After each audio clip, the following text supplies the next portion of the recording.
Lea, papaano sinasala ng PNP itong mga impormasyon na kanilang nakukuha kaugnay sa kaso ng missing sa Bungeros?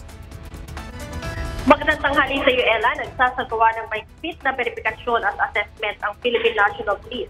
Sa katunayan, nasa proseso sila ng information vetting kaugnay sa kaso ng mga nawawalang sa Bungero. Ayon kay PNP spokesperson, Police Brigadier General Jean Fajardo, maraming impormasyon ang nakarating sa PNP at lahat ng mga ito ay kanilang sinasala. Sa katunayan, may iba pang lumapit sa PNP para magbigay ng ibang impormasyon sa kaso, maliban pa sa mga unang naisawalat ng whistleblower na si Judy Patidongan alias Totoy. Sa ngayon, aniya ay nagiging maingat ang PNP sa pagsala sa mga impormasyon. Sinabi naman ni Brigadier General Fajardo na welcome sa kanila kung sakaling mag-cooperate ang 12 pulis na nasa ilalim ngayon ng restrictive custody.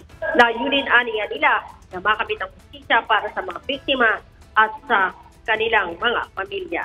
Ella? Maraming salamat, Lea Ilagan.